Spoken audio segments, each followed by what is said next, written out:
বন্ধুসকল আজি আপোনালোকলৈ পটলৰ এটা লোভনীয় ব্যঞ্জনৰ ৰেচিপি লৈ আহিলো। আশা কৰিছো আপোনালোকে ৰেচিপিটো ভাল পাব। পটলৰ এই ব্যঞ্জনখন ৰান্ধোতে কি সামগ্ৰী লগা হ'ল আৰু তাৰ পৰিমাণসমূহ ইয়াতে লিখি দিছো। আপোনালোকে ৰন্ধাৰ আগতে এবাৰ চাই ল'ব। পটলৰ ওপৰৰ বাকলিখিনি কটাৰীৰে চুচি গোল-গোলকৈ কাটি লোৱা হৈছে। আলুৰো বাকলি গুচাই জোখত কাটি লোৱা হৈছে। কেৰাহীখনত প্ৰয়োজনমতে তেল গৰম কৰি তাতে অলপমান নিমখ দিয়া হৈছে। এতিয়া গৰম তেলখিনিত কাটি লোৱা পটল অলপমান দি দুয়োফালে ৰঙচুৱা হোৱাকৈ ভাজিব লাগিব।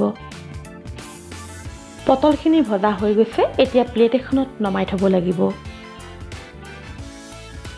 ঠিক একেদৰে গোটেইখিনি পটল ভাজি ল'ব লাগিব।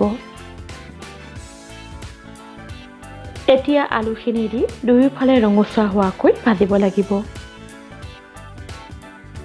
আলুখিনি ভজা হৈ গৈছে। এতিয়া পটলখিনিৰ লগতে আলুখিনি নমাই থোৱা হৈছে। কেৰাহীখনত প্ৰয়োজনমতে তেল ৰাখি তাতে কালজিৰা কেইটামান দিয়া হৈছে। এতিয়া আধা চাহ চামুচ চেনি দি চেনিখিনি গলি যোৱালৈকে লৰাই দিব লাগিব। যদি চেনি দিব নিবিচাৰে তেনেহ'লে চেনি নিদিলেও হ'ব। এতিয়া পিঁয়াজৰ পেষ্টখিনি দি ভালদৰে লৰাই দিব লাগিব।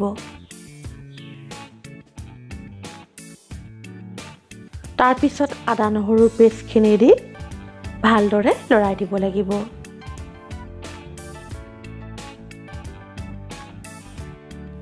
পিঁয়াজ আৰু আদা নহৰুৰ পেষ্টখিনি প্ৰায় 5 মিনিটমান সময় ভাজিব লাগিব।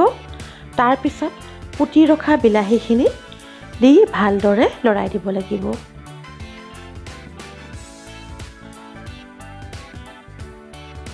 এতিয়া প্লেটখনত থকা নিমখ, জলকীয়া, হালধি, জিৰা গুড়ি, ধনিয়া গুড়ি আৰু জলকীয়া গুড়িখিনি দি ভালদৰে লৰাই দিব লাগিব।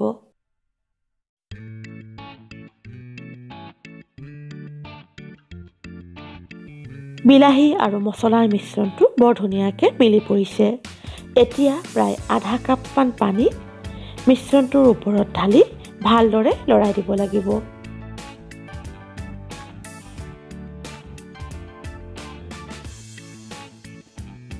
পানীখিনি শুকাই বিলাহীখিনি গলি তেল বিৰিঙি যেতিয়া উঠিব তেতিয়া ভাজি থোৱা আলু আৰু পটলখিনি দি প্ৰায় 2 মিনিটমান সময় ভাজিব লাগিব। পটলখিনি যাতে ভাঙি নাযায় সেই কথাটো মন কৰিব।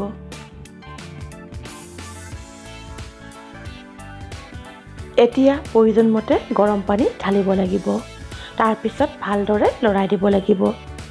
চব্জিখন কিমান ডাঠ বা পনীয়া কৰে সেই হিচাপত পানী দিব লাগিব। এতিয়া ঢাকি দিব লাগিব আৰু ভালদৰে উতলিবলৈ দিব লাগিব।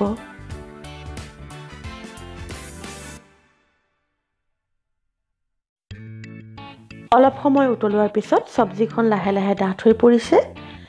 এতিয়া কুটি ৰখা ধনিয়া পাতখিনি দি ভালদৰে লৰাই দিব লাগিব। পটলৰ চব্জি প্ৰস্তুত হৈ গৈছে। এতিয়া গেছৰ জুই নুমুৱাই দিব লাগিব। ভাত, ৰুটি, পৰঠা আদিৰ লগত পটলৰ চব্জি পৰিৱেশন কৰিব পাৰিব।